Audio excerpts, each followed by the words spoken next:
నమస్తే, welcome to prime 9 paper analysis. ఈ రోజు మనం ఈనాడు, ఆంధ్రజ్యోతి, సాక్షి అలాగే వెలుగు పేపర్లకు సంబంధించి పేపర్ హెడ్లైన్స్ ఏమి ఇచ్చారు ఏంటి అనేది చూద్దాం.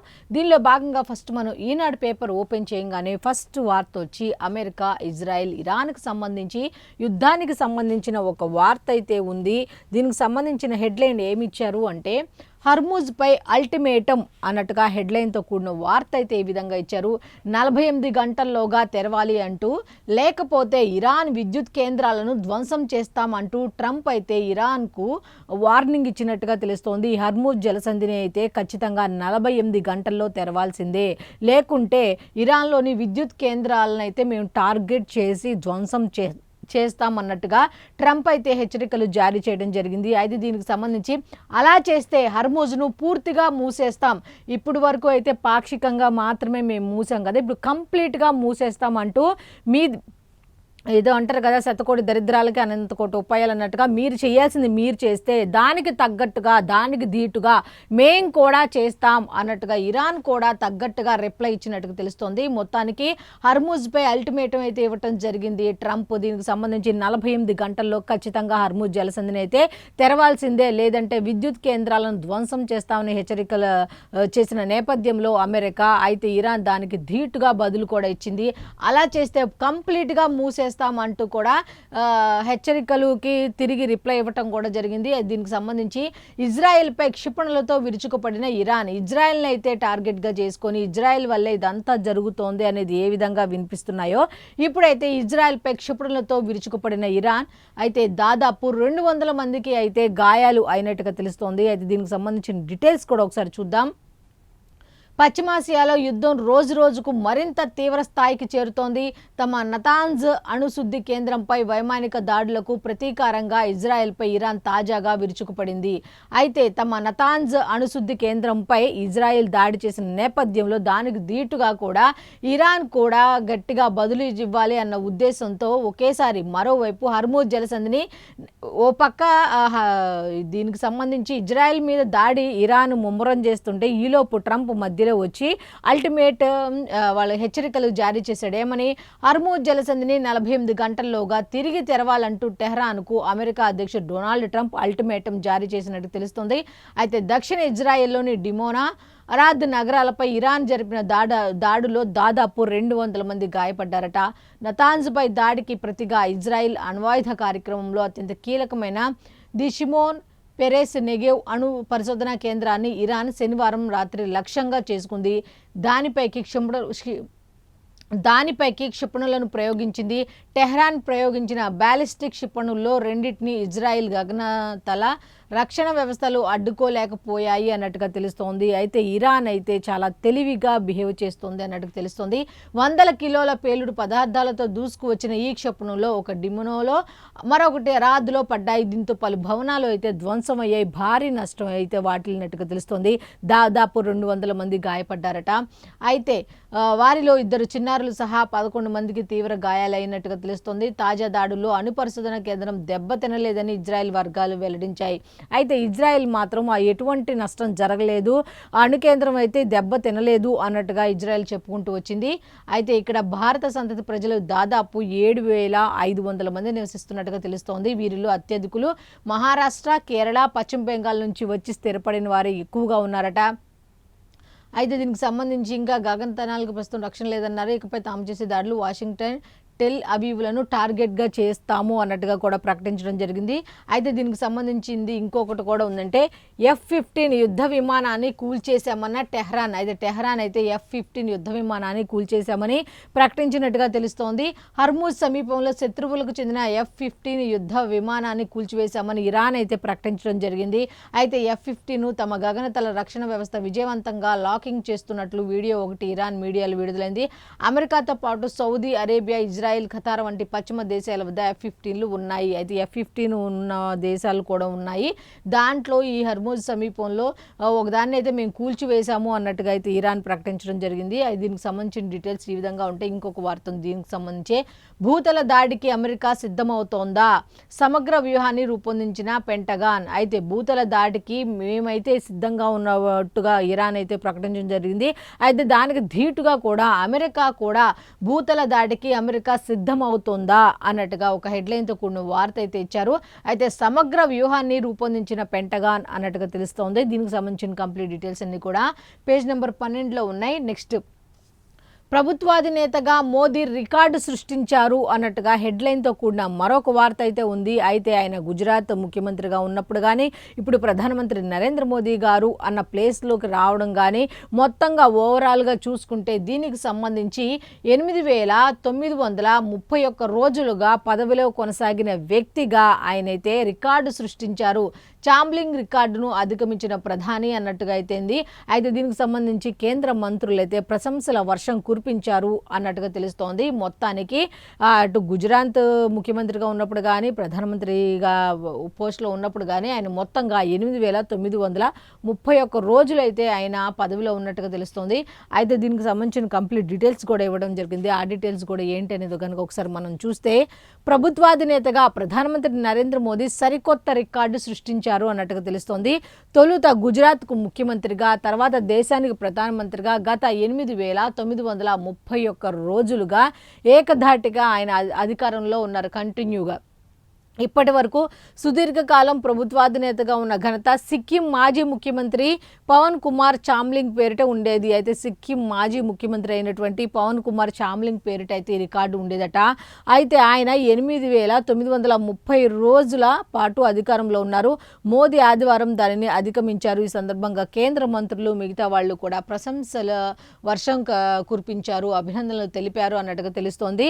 అయితే ఈ సిక్కిం మాజీ ముఖ్యమంత్రి 8,931 రోజులు రికార్డు సృష్టిస్తే, ఆయనకు మించి నిన్న ఒక రోజు ఎక్కువ, అంటే 8,931 రోజులు పనిదినాలుగా ఆయన పదవిలో ఉన్నారు వరుసగా కంటిన్యూగా అన్నట్టుగా అయితే ఆ రికార్డుని అయితే ఆయన బద్దలు కొట్టారు అన్నట్టుగా తెలుస్తుంది. అయితే దీనికి సంబంధించి కేంద్ర మంత్రులు కూడా ఆయనకి అభినందించడం జరిగింది. దీనికి సంబంధించిన కంప్లీట్ డీటెయిల్స్ అన్ని కూడా పేజ్ నెంబర్ 2లో ఉన్నాయి. నెక్స్ట్ ఇంకొక వార్త ఉంది, అది కూడా ఏంటి అనేది ఒకసారి మనం చూస్తే, చేసే పని మంచిదైతే చరిత్రలో నిలుస్తుంది అంటూ ముఖ్యమంత్రి నారా చంద్రబాబు నాయుడు గారు చెప్పడం జరిగింది. దీనికి సంబంధించి అందుకు హైదరాబాదే సాక్ష్యం, వేరేది ఏది మనం ఎగ్జాంపుల్గా తీసుకోవాల్సిన అవసరం లేదు. చేసే పని మంచిదైతే చరిత్రలో నిలుస్తుంది, ప్రతి పని కూడా చరిత్రలో నిలుస్తుంది. ఎప్పుడు 10 మందికి ఉపయోగపడేది మంచి పని కనుక అయితే అది ఖచ్చితంగా చరిత్రలో నిలుస్తుంది. దానికి ఉదాహరణ ఏంటి అంటే హైదరాబాద్ అన్నట్టు చెప్పుకుంటూ వచ్చారు. అమరావతి అంతకు మించిన రాజధాని అవుతుంది. అయితే హైదరాబాద్ని ఏ విధంగా డెవలప్ చేశామో అంతకు మించి కూడా అమరావతిని చేస్తాం, అలాగే డెవలప్ అవుతుంది అంటూ కూడా ఆయన ఆశాభావం వ్యక్తం చేయడం జరిగింది. బాగా పనిచేస్తే అంతా మీ దగ్గరకు వస్తారు, విఫలమైతే ఎవరు రారు. జీవితంలో ఆ రెండు చూసా. ఎప్పుడైతే మనం పనిచేస్తామో, ఎప్పుడైతే మనకు దగ్గర అన్నీ ఉంటాయో అప్పుడు అందరూ వస్తారు. మనం పనిచేస్తేనే అందరూ వస్తారు. అది చూశాను, ఇది చూశాను. మనం పనిచేయనప్పుడు, మన దగ్గర ఏమీ లేనప్పుడు ఎవరు రారు. నా జీవితంలో అది చూశాను, ఇది చూశాను అంటే ఆయన చెప్పుకుంటూ వచ్చారు. అయితే సవాళ్ళను ఎదుర్కొనే ముందస్తు ప్రణాళిక అవసరం. సమస్యలు వస్తే భయపడి వెనక్కి వెళ్లకుండా వాటిని ఏ విధంగా ఎదుర్కోవాలి ఏంటి అనే దాని మీద ఒక చక్కటి ప్రణాళిక అయితే ఉండాలి. ఆ విధంగా ప్రణాళికాబద్ధంగా ముందుకు వెళితేనే ఏ పనిలోనైనా సరే విజయం సాధించవచ్చు అంటే ఆయన చెప్పుకుంటూ వచ్చారు. ఐఎస్బిలో నిర్వహించిన సదస్సులో చంద్రబాబు వ్యాపార పాఠాలు చెప్పారు అన్నట్టుగా తెలుస్తోంది. అయితే నిన్న ఐఎస్బిలో నిర్వహించిన సదస్సులో అయితే చంద్రబాబు మాట్లాడడం జరిగింది. దీనికి సంబంధించి ఆయన వ్యాపార రంగంలో ఏ విధంగా ముందుకు వెళ్ళాలి, రాజకీయ రంగాల్లో ఏ విధంగా ముందుకు వెళ్ళాలి, ఏ పని చేస్తే ఏ విధంగా ఉంటుంది అనే దాని మీద ఒక ప్రణాళికాబద్ధంగా ఏ విధంగా ముందుకు వెళ్ళాలి అనే దాని మీద దిశానిర్దేశం చేసినట్టుగా తెలుస్తోంది. అయితే దీనికి సంబంధించిన కంప్లీట్ డీటెయిల్స్ కూడా కొంతమేర ఇచ్చారు. అది కూడా ఏంటో చూద్దాం. భవిష్యత్తులో హైదరాబాద్, అమరావతి అత్యుత్తమ నివాసయోగ్య నగరాలుగా ఉంటాయి. హైదరాబాద్ అభివృద్ధికి ఎంతో కృషి చేశా, అది మరింత ఎదగాలని కోరుకుంటాను. పురోగతికి ఎలాంటి ఇబ్బంది రాకూడదు. అమరావతి కూడా హైదరాబాద్ను మించిన మెరుగైన నగరం అవుతుంది.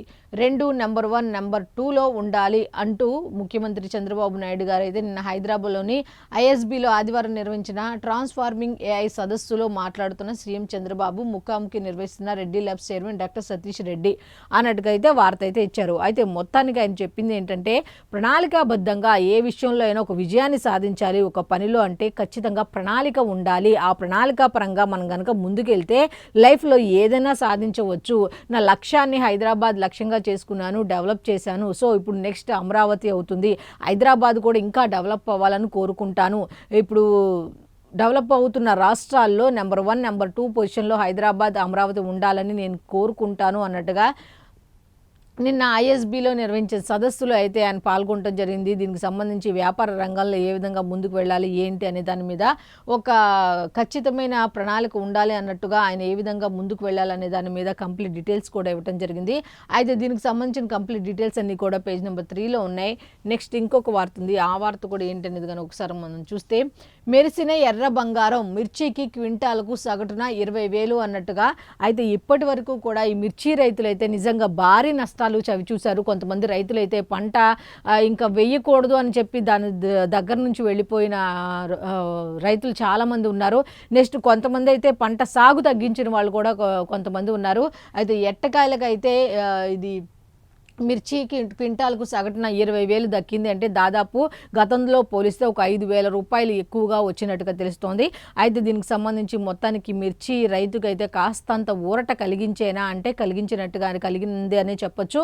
అయితే దీనికి సంబంధించిన డీటెయిల్స్ కూడా ఉన్నాయి. ఆ డీటెయిల్స్ కూడా ఏంటి అనేది కనుక ఒకసారి మనం చూస్తే, మిరప రైతు 5 ఏళ్లుగా కుంగిపోయాడు. గత 5 ఏళ్ల నుంచి కుంగిపోయాడట. అయితే 90% మంది అప్పుల ఊబిలో కూరుకుపోయారు. ఇక సాగు చేయలేమంటూ కొందరు వైదొలిగారు, మరికొందరు సాగు తగ్గించుకున్నారు. ఈ ఏడాది ధర లేకుంటే కాడి కింద పడేయాల్సిన దుస్థితి. ఈ సమయంలో జనవరి నుంచి మిరప ధరల పెరుగుదల మొదలైంది. అయితే చాలా వరకు కూడా ఈ మిరప సంబంధించి కూడా సాగు చేయకూడదు అని కొంతమంది అనుకుంటే సాగు తగ్గించేసిన వాళ్ళు కూడా కొంతమంది ఉన్నారట. 5 ఏళ్లుగా నష్టాల్లో కుంగిపోయారు రైతులు, మిర్చి రైతులు అన్నట్టుగా తెలుస్తోంది. అయితే ఈ సమయం జనవరి నుంచి మాత్రం కాస్త పెరుగుతూ ఉంది అన్నట్టుగా తెలుస్తోంది. క్వింటాల్కు సగటున 20,000 వరకు దక్కుతుంది. జనవరి నాటి ధరతో పోలిస్తే సగటున క్వింటాల్కు 5,000కు పైగానే పెరిగింది. జనవరి నుంచి కాస్త పెరుగుతూ, అయితే జనవరి నుంచి ఇప్పుడు గనక 3 నెలలు గనక కంపారిజన్ చేస్తే ఒక 5,000 అయితే పెరిగినట్టుగా తెలుస్తోంది. డిమాండ్ నేపథ్యంలో వ్యాపారులు గ్రామాలకు వెళ్ళి అక్కడే రైతుల వద్ద నుంచి కొనుక్కుంటున్నారట. అయితే 4-5 ఏళ్లుగా నష్టాలు చవిచూసిన మిరప రైతుకు ఈ ఏడాది మార్కెట్ కాస్త ఊరటనిచ్చింది అన్నట్టుగా తెలుస్తోంది.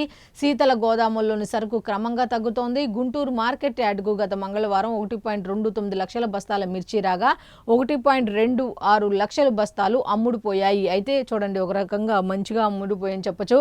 1.29 లక్షల బస్తాల మిర్చి రాగా దాంట్లో 1.26 లక్షల బస్తాలు అయితే అమ్ముడుపోయినట్టుగా తెలుస్తోంది.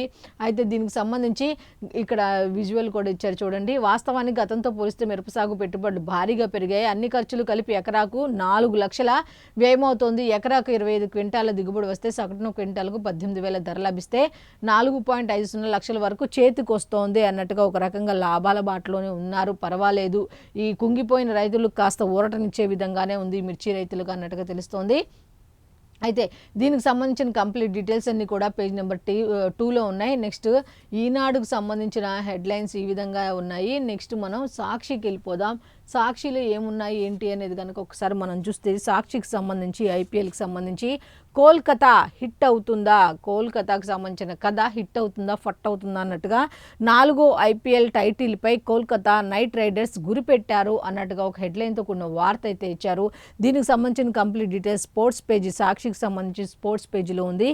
నెక్స్ట్ అనాహత్ అభయ్లకు టైటిల్స్ అంటూ ఓపెన్ స్క్వాష్ టోర్నమెంట్ విజేతలుగా భారత ప్లేయర్లు అయితే నిలిచినట్టుగా తెలుస్తోంది. దీనికి సంబంధించి స్పోర్ట్స్కి సంబంధించిన పేజీలో అయితే దీనికి సంబంధించిన కంప్లీట్ డీటెయిల్స్ ఇవ్వడం జరిగింది. నెక్స్ట్ ఇంకొక వార్త ఉంది. ఆ వార్త కూడా ఏంటి కనుక ఒకసారి మనం చూస్తే, యుద్ధ సమస్యల పరిష్కారానికి అన్నట్టుగా యుద్ధంతో దేశంపై పడే సమస్యల పరిష్కారానికి మంత్రుల బృందాన్ని ఏర్పాటు చేయాలని కేబినెట్లో ప్రధాని మోదీ నిర్ణయించారు. అయితే ఈ యుద్ధం ప్రభావం అనేది సామాన్యులపై పడుతుంది. రకరకాల సమస్యలు తలెత్తుతున్నాయి. ఈ సమస్యల్ని పరిష్కరించేందుకు, చర్చించేందుకు, మాట్లాడుకునేందుకు ఒక బృందం కావాలి అంటగా కేంద్ర మంత్రులతో కూడిన ఒక బృందాన్ని అయితే ఏర్పాటు చేసినట్టుగా తెలుస్తోంది. దీనికి సంబంధించిన కంప్లీట్ డీటెయిల్స్ అన్నీ కూడా లోపల పేజీలో ఉన్నాయి. అయితే నిన్న కేబినెట్లో తీసుకున్న నిర్ణయాల్లో ఇది ఒక హైలైట్ నిర్ణయంగా చెప్పొచ్చు. అయితే దీనికి సంబంధించిన డీటెయిల్స్ అన్నీ కూడా పేజ్ నెంబర్ 6లో ఉన్నాయి. నెక్స్ట్ ప్రభుత్వాధినేతగా 8,931 రోజులు పనిచేసినటువంటి ప్రధానమంత్రి నరేంద్ర మోదీ గారు రికార్డు సృష్టించారు అన్నట్టుగా గుజరాత్ సీఎంగా ప్రధానిగా నిరాటంకంగా 8,931 రోజుల పాటు పదవిలో కొనసాగడం ద్వారా ప్రధాని మోదీ చరిత్ర సృష్టించారు అన్నట్టుగా ఉంది. అయితే సిక్కిం ముఖ్యమంత్రితో పోలిస్తే ఆయన రికార్డు అయితే సృష్టించారు అన్నట్టుగా తెలుస్తోంది. కంప్లీట్ డీటెయిల్స్ పేజ్ నెంబర్ 6లో ఉన్నాయి. నెక్స్ట్ ఇంకొక వార్త ఉంది, ఆ వార్త కూడా ఏంటి అనేది ఒకసారి మనం చూస్తే, భారత్ చేరిన మరో ఎల్పీజీ నౌక అంటూ అమెరికా నుంచి ఎల్పీజీతో బయలుదేరిన పెక్సిస్ పయనీర్ నౌక ఆదివారం భారత్లోని మంగళూరుకి అయితే చేరింది. అయితే ఇంకొకటి ఎల్పీజీ నౌక అయితే మొత్తానికి భారత్ చేరుకున్నట్టుగా తెలుస్తోంది. దీనికి సంబంధించిన కంప్లీట్ డీటెయిల్స్ పేజ్ నెంబర్ 6లో ఉన్నాయి. నెక్స్ట్, ఉద్యోగం రాలేదని ఆత్మహత్య. ఉద్యోగం దొరక్కపోవడంతో ఓ యువకుడు ఆత్మహత్య చేసుకున్న ఘటన శ్రీ సత్యసాయి జిల్లా బత్తలపల్లి మండలంలో జరిగింది. నిజంగా ఇది ఒక విషాదకరమైన వార్త అని చెప్పాలి. ఉద్యోగం రాలేదని ఆత్మహత్య చేసుకున్నారట. అయితే ఉద్యోగం దొరక్కపోవడంతో ఓ యువకుడు ఆత్మహత్య చేసుకున్న ఘటన శ్రీ సత్యసాయి జిల్లా బత్తలపల్లి మండలం జరిగింది. ఎంత సెన్సిటివ్గా ఉంటున్నారు అంటే, కనీసం ఇప్పటిదాకా ఇంత చదువుకున్నాం కదా, ఇంకొద్ది రోజులు ఓపిక్గా వెయిట్ చేద్దాం, ఓపిక్గా చూద్దాం అన్న ఆలోచన ఉండట్లా. వెనకాల పేరెంట్స్ ఏమైపోతారు, నెక్స్ట్ మనకి ఏదైనా అయితే వాళ్ళ పరిస్థితి ఏంటి, వాళ్ళు ఇప్పటిదాకా చదివించారు కదా అనేది కూడా ఉండట్లేదు పిల్లలకి. అయితే ఉద్యోగం రాలేదు అనేది ఆలోచించడం కన్నా, ఉన్నది ఏదో ఇప్పుడు మనం చదువుకున్న రేంజ్లో రాకపోయినా ఉన్నదాంతో సంతృప్తిగా బ్రతికే జీవితాన్ని అలవాటు చేసుకునేవలసిన పోయి, వాళ్ళు అనుకున్నట్టుగా వాళ్ళు చదివిన రీతిగా కొంతమందికి ఉద్యోగాలు ఒక్కొక్కసారి టైం ఉంటుంది, ఒకసారి టైం రాదు. మన టైం వచ్చేదాకా మనం వెయిట్ చేయాలి. కానీ ఇలా క్షణికావేశంతో జీవితాలు నాశనం చేసుకోవడం వల్ల ఇప్పటి వరకు అంత చదివి కూడా ఇప్పుడు ఆ వెనక తల్లిదండ్రుల పరిస్థితి ఏంటి, చదివించిన వాళ్ళ పరిస్థితి ఏంటి అనేది కూడా ఆలోచించకుండా ఇట్లాంటి తొందరపాటు ఆలోచనలు చేయకుండా ఉంటే బెటర్ అనేది మాత్రం ఇతని ఇది చూసి చెప్పచ్చు. అతను ఉద్యోగం రాలేదని సూసైడ్ చేసుకున్నాడట. అయితే దీనికి సంబంధించిన కంప్లీట్ డీటెయిల్స్ అన్నీ కూడా పేజ్ నెంబర్ 12లో ఉన్నాయి. నెక్స్ట్ ఇంకొక వార్త ఉంది, మెయిన్ వార్త. ఆ వార్త కూడా ఏమిటి కనుక ఒకసారి మనం చూస్తే, డిజైన్లకే 401.54 కోట్లు ఖర్చు పెట్టారు అన్నట్టుగా హెడ్లైన్తో కూడిన వార్త అయితే ఉంది. అయితే అమరావతి గవర్నమెంట్ కాంప్లెక్స్ డిజైన్ల వ్యయంలో బాబు సర్కార్ వరల్డ్ రికార్డ్ అయితే సృష్టించిందంట. ఓన్లీ అమరావతికి సంబంధించి గవర్నమెంట్ కాంప్లెక్స్ ఎలా చేయాలి ఏంటి అనే డిజైన్లు చేయటానికే 401.54 కోట్ల రూపాయలు ఖర్చు చేసే రికార్డు సృష్టించింది అన్నట్టుగా వీళ్ళు హెడ్లైన్తో కూడిన వార్త అయితే ఈ విధంగా ఇచ్చారు. డిజైన్ల పేరుతో ఒకసారి, ఆర్కిటెక్చరల్ డిజైన్లకు మరోసారి విచ్చలవిడిగా వ్యయమైతే చేసేశారు డబ్బంతా కూడా అన్నట్టుగా ఇచ్చారు.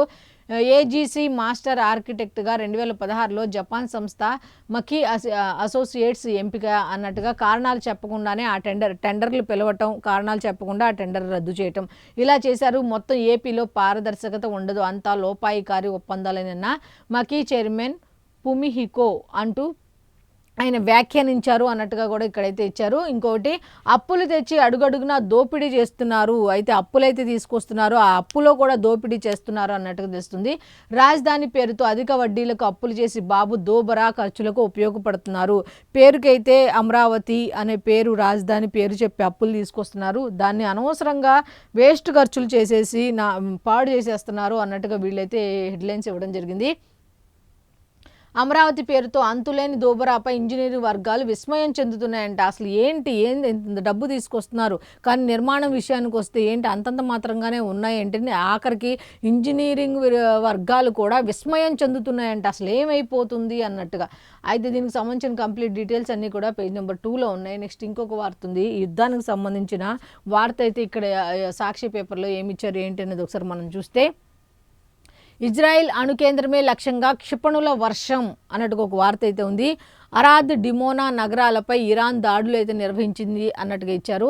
అయితే నతాంజ్ అణు కేంద్రంపై దాడికి ప్రతీకారంగా మాత్రం ఇది చేస్తోంది అన్నట్టుగా తెలుస్తోంది. అడ్డు లేకపోయినా ఇజ్రాయెల్ ఎయిర్ డిఫెన్స్ ఈ అణు కేంద్రంపై ప్రతీకార దాడి ఇరాన్ చేస్తే, అయితే ఇజ్రాయెల్ అయితే దీన్ని అడ్డుకోలేకపోయింది అన్నట్టుగా ఇచ్చారు. అయితే ఇజ్రాయెల్లో 180 మందికి గాయాలు, పలువురు పరిస్థితి విషమంగా ఉంది అన్నట్టుగా తెలుస్తోంది. గల్ఫ్లోని అమెరికా స్థావరాలపైన ఇరాన్ దాడులు చేసింది. ఇతర ఇజ్రాయెల్పై హెజ్బొల్లా దాడి, ఒకరి మృతి అన్నట్టుగా ఉంది. అయితే డర్టీ బాంబు వేసేనా గల్ఫ్ దేశాలను భయపెడుతున్న ఇరాన్ అంటూ కూడా గల్ఫ్ దేశాలను అయితే ఇరాన్ భయపెడుతోంది అన్నట్టుగా తెలుస్తుంది. ఏమిటి లిటిల్ ఇండియా, ఇజ్రాయేలీ నగరం డిమోనాలో 30% భారత సంతతి వారే. అయితే దీంట్లో అయితే ఈ డిమోనాలో ఎక్కువ శాతం 30% మంది మహారాష్ట్ర, అస్సాం, ఒడిశా వీళ్ళకి సంబంధించిన వాళ్ళు ఎక్కువగా సెటిల్ అయి ఉన్నారట. దాంట్లో దాదాపు 30% మంది భారతీయులే ఉన్నారు అన్నట్టుగా తెలుస్తుంది. అయితే దీనికి సంబంధించిన కంప్లీట్ డీటెయిల్స్ అన్ని కూడా పేజ్ నెంబర్ 6లో ఉన్నాయి. నెక్స్ట్ ఇంకొక వార్త ఉంది, ఆ వార్త కూడా ఏంటి అనేది కనుక ఒకసారి మనం చూస్తే, ఐదేళ్లకు పైగా పెండింగ్లో ఉన్న కేసులను పరిష్కరించాలి. 5 ఏళ్లకు పైగా ఉన్నాయంట పెండింగ్లో ఉన్న కేసులు. సరైన నిర్ణయంతో తీర్పులు వెలువరించాలి. కోర్టు బెంచ్ బార్ సమన్వయంతో నాణ్యమైన తీర్పులు రావాలి అంటూ జడ్జిమెంట్లు సరిగ్గా లేకుంటే మళ్ళీ కేసులు లోక్ అదాలత్ కేసుల పరిష్కారంలో గుంటూరు అయితే ఫస్ట్లో ఉంది అన్నట్టు తెలుస్తుంది. హైకోర్టు న్యాయమూర్తులు జస్టిస్ మానవేంద్రనాథ్ రాయ్, జస్టిస్ రాజశేఖర్ రావు గారు అయితే ఇట్లా అన్నారు అన్నట్టుగా వీళ్ళైతే ఇవ్వడం జరిగింది. దీనికి సంబంధించిన కంప్లీట్ డీటెయిల్స్ అన్ని కూడా పేజ్ నెంబర్ 5లో ఉన్నాయి. నెక్స్ట్, నేడు సిహెచ్ఓల మహాధర్నా అయితే ఉందట. రాత్రి 8 గంటలకు ఎఫ్ఆర్ఎస్ హాజరు నిబంధనలతో వేధిస్తున్న ప్రభుత్వం, నిధుల క్రమబద్ధీకరణ, వేతనాల పెంపునకు కదం తొక్కుతున్న కమ్యూనిటీ హెల్త్ ఆఫీసర్లు అన్నట్టుగా ఉంది.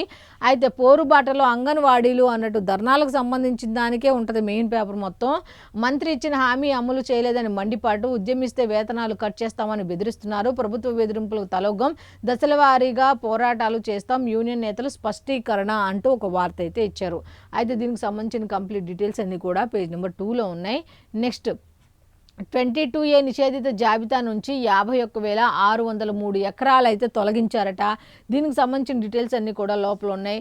నెక్స్ట్, 60 కోట్ల భూమి కబ్జాకు యత్నం చేశారు, కబ్జా చేయడానికి ప్రయత్నించారు అన్నట్టుగా వార్త అయితే ఇచ్చారు. దీనికి సంబంధించి బీజేపీ ఎంపీ సీఎం రమేష్ బెదిరింపులకు దిగారు. ఈ విషయంలో అయితే బీజేపీ ఎంపీ సీఎం రమేష్ అయితే బెదిరింపులకు దిగారట. బంజారా హిల్స్ పోలీస్ స్టేషన్లో వాసిరెడ్డి శివనారాయణ అయితే దీనికి సంబంధించి ఫిర్యాదు చేశారన్నట్టుగా తెలుస్తోంది. అయితే లంకల దీపక్ రెడ్డి తదితరుల పైన ఆరోపణలు కూడా ఉన్నాయి అన్నట్టుగా వార్త అయితే ఇచ్చారు. అయితే సాక్షి పేపర్కు సంబంధించి ఈ విధంగా ఉన్నాయి హెడ్లైన్స్. నెక్స్ట్, ఆంధ్రజ్యోతికి వెళ్ళిపోదాం. ఆంధ్రజ్యోతికి వెళ్ళేసరికి first headline, chicken at the rate 400 అన్నట్టుగా చికెన్ రేట్లు బాగా పెరిగాయి అన్నట్టుగా ఉంది. ఆకాశాన్ని అంటుతున్న ధరలు. స్కిన్లెస్ కోడి మాంసం కిలో 400 రూపాయలట. పెద్ద బ్రాయిలర్ కూడా 300 పైనే. అలాగే రంజాన్ ఫంక్షన్ల వల్ల పెరిగిన డిమాండ్. అయితే దేనివల్ల పెరిగిందంటే పండుగ రంజాన్కి సంబంధించి అలాగే ఫంక్షన్లు ఉన్నాయి కదా కార్యక్రమాలు, దీనికి సంబంధించిన దానివల్ల రేట్లు అయితే చికెన్కి సంబంధించిన రేట్లు అయితే పెరిగాయి అన్నట్టుగా తెలుస్తుంది. అయితే పౌల్ట్రీలో ఒక్కసారి తగ్గిన ఉత్పత్తి అయితే తగ్గినట్టు తెలుస్తుంది.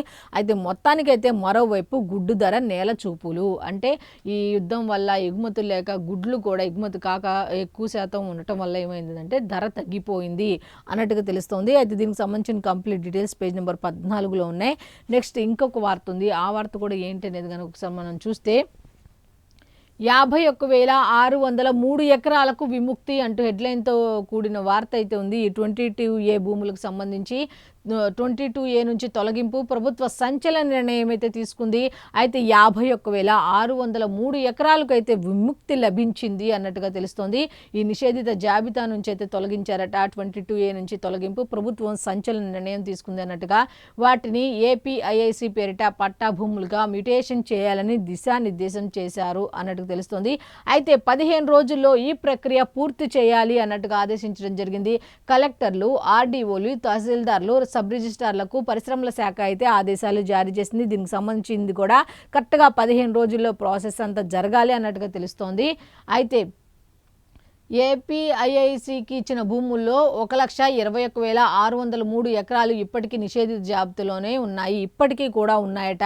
అయితే 70,000 ఎకరాలు ప్రభుత్వ డీకేటీ భూములు, మిగతా 51,603 ఎకరాలను సేకరించి మరి ఇచ్చిన సర్కారు అన్నట్టు తెలుస్తోంది. మార్కెట్ ధరకు కొన్న పరిశ్రమలకు అక్కరకు రాని భూములు. దీంతో ఇరకాటంలో పరిశ్రమలు చక్కదిద్దాలని దీర్ఘకాలంగా వినతులు. అదే దీనికి సంబంధించి నిషేధిత భూములకు సంబంధించి ఎప్పటి నుంచో ఒక పెద్ద సమస్యగా ఉంది. అయితే దీన్ని అయితే ఒక కొలిక్కి తీసుకొచ్చినట్టుగా తెలుస్తోంది. అయితే దీనికి సంబంధించిన ప్రక్రియ కూడా 15 రోజుల్లో అయితే కంప్లీట్ చేయాలి అన్నట్టుగా ఆదేశాలు జారీ చేసినట్టుగా తెలుస్తోంది. అయితే దీనికి సంబంధించిన కంప్లీట్ డీటెయిల్స్ అన్ని కూడా పేజ్ నెంబర్ 14లో ఉన్నాయి. నెక్స్ట్, హైదరాబాద్ నుంచి అమరావతి అంటూ ఒక హెడ్లైన్తో కూడిన వార్త అయితే ఉంది. దీనికి సంబంధించి కనుక చూస్తే అన్ని విధాలా రాజధాని అభివృద్ధి చేస్తాం అన్నట్టుగా ముఖ్యమంత్రి నారా చంద్రబాబు నాయుడు చెప్పడం జరిగింది. అయితే నాలెడ్జ్ ఎకానమీని ఊహించే ఐటీకి ప్రోత్సాహం, సెల్ ఫోన్ల గురించి మాట్లాడితే చులకన చేశారు. వైసీపీ వాళ్ళు అమరావతిని శ్మశానమని గేలి చేశారు. తిరుమల దర్శనాలలో ఏఐ టెక్నాలజీ వినియోగం, కల్తీ నెయ్యికి ఆస్కారం లేకుండా ప్రయోగశాలలు నిన్నే ప్రారంభించడం జరిగింది అయితే నిన్న కాదు మొన్న ప్రారంభించడం జరిగింది. కల్తీకి సంబంధించి కల్తీకి జరగకుండా నాణ్యతా ప్రమాణాలు పాటించేలాగా ల్యాబ్లను కూడా తిరుమలలో ప్రారంభించడం జరిగింది. అయితే భవిష్యత్తులో ఏఐ, స్పేస్, ఎలక్ట్రానిక్స్ రంగాలు కీలకం కానున్నాయి అన్నట్టుగా తెలుస్తోంది. అయితే ప్రతి ఒక్కరూ గివ్ బ్యాక్ టు సొసైటీని ఆచరించాలి. సొసైటీకి మనం ఏమి ఇచ్చామా, మనం సొసైటీకి ఏమి ఇచ్చామా అనే దాని మీద బేరీజు వేసుకుంటూ కాకుండా సొసైటీకి ప్రతి ఒక్కరికి ఏదో ఒకటి ఇవ్వాలి అన్న విధానంతో ముందుకు వెళ్తూ ఆలోచించాలి అన్నట్టుగా ఐఎస్బి లెర్నింగ్ సమ్మిట్ 2026లో పాల్గొన్నటువంటి ముఖ్యమంత్రి నారా చంద్రబాబు నాయుడు గారు అయితే ఈ విధంగా దిశానిర్దేశం చేయడం జరిగింది. అయితే దీనికి సంబంధించిన డీటెయిల్స్ అన్నీ కూడా లోపల పేజీలో ఉన్నాయి. నెక్స్ట్ ఇంకొక వార్త ఉంది. అది కూడా ఏంటి అంటే 48 గంటలే గడువు అంటూ యుద్ధానికి సంబంధించి ట్రంప్ అయితే ఇరాన్కి అల్టిమేటం ఇచ్చారనమాట. ఆలోగా హర్ముజ్ తెరవకుంటే విద్యుత్ వ్యవస్థలు నాశనం చేస్తామంటూ బెదిరింపులకు దిగారు. అయితే ఇరాన్కు అమెరికా అధ్యక్షులు ట్రంప్ అల్టిమేటం ఇచ్చినట్టుగా తెలుస్తుంది. అదే జరిగితే తీవ్ర ప్రతీకారం ఉంటుంది అన్నట్టుగా ఇరాన్ కూడా హెచ్చరికలు జారీ చేసినట్టుగా అయితే ఇచ్చారు. హర్ముజ్ జలసంధిని పూర్తిగా మూసేస్తాం. ఇజ్రాయెల్, అమెరికా స్థావరాలు ఉన్న దేశాల్లో విద్యుత్, ఐటీ డిసాలినేషన్ వ్యవస్థల్ని ధ్వంసం చేస్తాం. అమెరికా F-15 ఫైటర్ను కూల్చేశామన్న IRGC అయితే అమెరికాకు సంబంధించిన F-15 ఫైటర్ని అయితే కూల్చేశామని ప్రకటించిందట. హర్ముజ్ సమీపంలోకి బ్రిటన్ జలంతర్గామి అన్నట్టుగా తెలుస్తోంది. అయితే దీనికి సంబంధించిన కంప్లీట్ డీటెయిల్స్ అన్నీ కూడా లోపల ఉన్నాయి. నెక్స్ట్ దీనికి సంబంధించింది ఇంకొక వార్త ఉంది. ఆ వార్త కూడా ఏంటి అనేది కనుక ఒకసారి మనం చూస్తే ఇజ్రాయిల్ అణుకేంద్రంపై దాడి జరిగింది అన్నట్టుగా తెలుస్తోంది. నతాన్స్ అణుకేంద్రంపై దాడికి ప్రతీకారంగా క్షిపణులతో విరుచుకుపడిన ఇరాన్ అన్నట్టుగా తెలుస్తుంది. డిమోనా అరద్దుల్లో విధ్వంసం, 180 మందికి అయితే గాయాలు అయ్యాయట. డిమోనా అణుకేంద్రం నుంచి రేడియేషన్ లీక్ ప్రపంచాన్ని కాపాడటానికే మా పోరు అంటూ నెతన్యాహు కూడా చెప్పడం జరిగింది. 14 రోజుల్లో 50 లక్షల టన్నుల ఉద్గారాలు వెలువడ్డాయి దీనివల్ల అన్నట్టుగా చెప్పారు. ఇరాన్ అమెరికా యుద్ధంలో వాతావరణం వినాశనం అయిపోయింది అన్నట్టుగా కేవలం 14 రోజుల్లోనే 50 లక్షల టన్నుల ఉద్గారాలు వెలువడినాయి అన్నట్టుగా తెలుస్తోంది. అయితే దీనికి సంబంధించింది ఈ యుద్ధానికి సంబంధించి ఇంకా వార్తలు ఏ విధంగా ఇచ్చారంటే లిటిల్ ఇండియాపై ఇరాన్ దాడి అంటూ ఇజ్రాయెల్లోని డిమోనాపై క్షిపణులు, అక్కడ భారతీయులు దాదాపు 30% మంది ఉన్నారట. అందుకే దాన్ని లిటిల్ ఇండియా అంటారు. దీని మీద కూడా ఇరాన్ అయితే దాడి చేసినట్టుగా తెలుస్తోంది. అయితే దీనికి సంబంధించిన కంప్లీట్ డీటెయిల్స్ పేజ్ నెంబర్ 2లో ఉన్నాయి. నెక్స్ట్ ఏసీ ధరలకు రెక్కలు అన్నట్టుగా పార్లేజీ బిస్కెట్ ప్లాంట్లు బంద్, పరిశ్రమలపై గ్యాస్ సంక్షోభ ప్రభావం. ఓ పక్కనేమో గ్యాస్ సంక్షోభం లేదు, అన్నీ ఉన్నాయి అంటారు. జనం చూస్తేనేమో క్యూ లైన్లో నిలబడి ఆ గ్యాస్ కోసం ఎదురు చూపులు చూస్తున్నారు. ఇగో పరిశ్రమలు ఏమో మూతపడుతున్నాయి. పార్లేజీ బిస్కెట్ ప్లాంట్లు బంద్, ఓ పక్క మళ్ళీ ఏసీ ధరలకు రెక్కలు. ఇలా పరిశ్రమలపై గ్యాస్ సంక్షోభ ప్రభావం అయితే ఖచ్చితంగా కనబడుతోంది ఈ విధంగా అని చెప్పడానికి ఇది ఒక ఉదాహరణగా చెప్పుకోవచ్చు. అయితే దీనికి సంబంధించిన కంప్లీట్ డీటెయిల్స్ అన్నీ కూడా పేజ్ నెంబర్ 11లో ఉన్నాయి. నెక్స్ట్ ఇంకొక వార్త ఉంది. ఏమిటి అంటే 1,50,000 కోట్లతో ఆర్సెల్ఆర్ ఉక్కు. అయితే దీనికి సంబంధించి ఇంకో పరిశ్రమ అయితే రాష్ట్రంలో మరో భారీ పరిశ్రమ అయితే రాబోతోంది. దీనికైతే ముఖ్యమంత్రి నారా చంద్రబాబు నాయుడు గారు అట్లాగే మిగతా వాళ్ళు కూడా దీనికి సంబంధించి శంకుస్థాపన చేయనున్నారు అన్నట్టుగా తెలుస్తోంది. అయితే అనకాపల్లి జిల్లాలో దీనికి ముఖ్యమంత్రి చంద్రబాబు నాయుడు గారు శంకుస్థాపన చేస్తారు. హాజరు కానున్న డిప్యూటీ సీఎం పవన్, పలువురు కేంద్ర రాష్ట్ర మంత్రులు 2 దశల్లో ఉక్కు కర్మాగార నిర్మాణం అయితే జరగబోతోంది అన్నట్టుగా తెలుస్తోంది. అయితే 1.25 లక్షల మంది యువతకైతే ప్రత్యక్ష పరోక్ష ఉద్యోగ అవకాశాలు కలుగుతాయి దీనివల్ల అన్నట్టుగా ఇవ్వడం జరిగింది. 2029 నాటికి ఉత్పత్తి అయితే ప్రారంభమవుతుంది. 2033కి పనులు పూర్తి చేయాలని లక్ష్యంగా పెట్టుకున్నాం. అయితే ఉత్పత్తి ప్రారంభం అనేది అయితే 2029కి అయితే అవుతుంది. అదే మొత్తానికి 2033కి అయితే పనులు ఖచ్చితంగా పూర్తి చేయాలని లక్ష్యంగా మేము నిర్దేశించుకున్నాం అన్నట్టుగా వాళ్ళు చెప్పడం జరిగింది. దీనికి సంబంధించిన డీటెయిల్స్ కూడా ఉన్నాయి. ఒకసారి చూస్తే రాష్ట్రంలో మరో భారీ పరిశ్రమ ఏర్పాటు కాబోతోంది. ఉత్తరాంధ్ర ముఖ చిత్రాన్ని మార్చేలా దేశంలోనే అతిపెద్ద greenfield integrated steel plant Arcelor Mittal Nippon steel India ఉక్కు కర్మాగారానికి అనకాపల్లి జిల్లా నక్కపల్లి మండలంలో ముఖ్యమంత్రి చంద్రబాబు ఈరోజు శంకుస్థాపన చేయనున్నారు అన్నట్టు తెలుస్తోంది. అయితే సుమారు 1,50,000 కోట్ల పెట్టుబడితో దీన్ని నిర్మించనున్నారు అన్నట్టు తెలుస్తుంది. సీఎం సోమవారం మధ్యాహ్నం 2 గంటలకు ఉండవల్లి నివాసం నుంచి హెలికాప్టర్లో బయలుదేరి 3:30కి నక్కపల్లి మండలం చందనాడ చేరుకుంటారు అన్నట్టుగా దీనికి సంబంధించి ఎన్ని గంటలకు ఆయన ఇక్కడ నుంచి బయలుదేరిపోతున్నారు ఏంటి, అక్కడ ఎన్ని గంటలకు స్టార్ట్ అవుతుంది ఏంటి, ఈ కార్యక్రమం ఎప్పుడు జరగబోతుంది, శంకుస్థాపన కార్యక్రమం కంప్లీట్ డీటెయిల్స్ అయితే ఇచ్చారు. దీంట్లో ఎవరెవరు ఏ కేంద్ర మంత్రులు పాల్గొనబోతున్నారు, రాష్ట్ర మంత్రులు, దీనికి సంబంధించిన డీటెయిల్స్ అన్నీ కూడా ఇవ్వడం జరిగింది. పేజ్ నెంబర్ 12లో అయితే కంప్లీట్ డీటెయిల్స్ అయితే ఇవ్వడం జరిగింది. నెక్స్ట్ వారికో న్యాయం మాకో న్యాయమా అంటూ ఒక హెడ్లైన్తో కూడిన వార్త అయితే ఇచ్చారు. ఏంటి అంటే రిజర్వేషన్లు పాటించను ప్రొఫెసర్ల కొనసాగింపు. రిజర్వేషన్లు పాటించకుండా అంటే ఈ ప్రొఫెసర్లను కొనసాగిస్తున్నారు అన్నట్టుగా పాటించిన అసోసియేట్ అసిస్టెంట్లకు అన్యాయం, ప్రొఫెసర్ పోస్టులకు మాత్రమే మేలు చేసిన వైసీపీ ప్రభుత్వం పలు అంశాలపై న్యాయం కోసం అభ్యర్థులు అయితే డిమాండ్ చేస్తున్నారు అన్నట్టుగా తెలుస్తోంది. అయితే దీనికి సంబంధించిన కంప్లీట్ డీటెయిల్స్ లోపల ఉన్నాయి. నెక్స్ట్ సైబర్ కేటుగాళ్ల వాళ్ళలో ఎమ్మెల్యే బాలరాజు చిక్కుకున్నారు అన్నట్టుగా ఒక వార్త అయితే ఉంది. జైళ్ల సామర్థ్యం ఎంత, ఖైదీలు ఎంతమంది ఉన్నారు అంటూ జైళ్ల పరిస్థితిపై సుప్రీంకోర్టు అయితే ఆందోళన వ్యక్తం చేసింది అన్నట్టుగా ఇచ్చారు. అయితే దీనికి సంబంధించిన కంప్లీట్ డీటెయిల్స్ లోపల ఉన్నాయి. నెక్స్ట్ డిజిటల్ కమ్యూనికేషన్లో స్వదేశీ విప్లవం రాబోతోంది అన్నట్టుగా తెలుస్తోంది. విదేశీ వేదికలకు ప్రత్యామ్నాయంగా 2 యాప్లు అనువాదిని ఏఐసిఇఓ బుద్ధా చంద్రశేఖర్ అయితే చెప్పడం జరిగింది. అయితే దీనికి సంబంధించిన కంప్లీట్ డీటెయిల్స్ లోపల ఉన్నాయి. నెక్స్ట్ ఎరువులు కరెంటు కొరత ఉండొద్దు అంటూ ప్రధానమంత్రి నరేంద్ర మోదీ గారు అయితే నిన్న క్యాబినెట్ సమావేశాన్ని నిర్వహించి ఆ యుద్ధం ప్రభావం అయితే ఉండకుండా ఈ ఎరువులకు సంబంధించి, గ్యాస్కి సంబంధించి, కరెంటుకి సంబంధించి ఎటువంటి కొరత ఉండకూడదు అన్నట్టుగా ఆయన సమీక్ష సమావేశం నిర్వహించారు. అయితే పశ్చిమాసియా యుద్ధంపై మోదీ ఉన్నత స్థాయి సమీక్షను అయితే నిర్వహించినట్టు తెలుస్తోంది. సామాన్యులకు అత్యవసర సరుకుల లభ్యతపై చర్చించారట. తక్షణ చర్యల కోసం మంత్రులు, కార్యదర్శులతో ఒక బృందాన్ని ఏర్పాటు చేశారు. ఎల్పీజీతో మంగళూరుకు భారీ నౌక అయితే మొత్తానికి చేరుకుంది. ఇంకొకటి అన్నట్టు తెలుస్తుంది. ఎల్పీజీకి ప్రత్యామ్నాయంగా డైమిథైల్ ఈథర్ అన్నట్టుగా ఒకటైతే ఉంది. ఎల్పీజీకి ప్రత్యామ్నాయంగా ఈ డైమిథైల్ ఈథర్ని ఉపయోగించనున్నారు అన్నట్టుగా తెలుస్తుంది. అసలు దీనికి సంబంధించిన కంప్లీట్ డీటెయిల్స్ అన్నీ కూడా పేజ్ నెంబర్ 2లో ఉన్నాయి. ఆంధ్రజ్యోతికి సంబంధించిన డీటెయిల్స్ ఈ విధంగా ఉన్నాయి. ఇక వెలుగు పేపర్కి వెళ్ళిపోతే వెలుగు పేపర్కి వచ్చేసరికి ఫస్ట్ హెడ్లైన్ ఇజ్రాయెల్ నగరాలపై ఇరాన్ మిజైల్స్ అన్నట్టుగా తెలుస్తోంది. అయితే డిమోనోలోని అణుకేంద్రమే టార్గెట్ అన్నట్టుగా తెలుస్తుంది. 2 సిటీల్లో భారీ ఎత్తున పేలుళ్లు అయితే సంభవించాయట.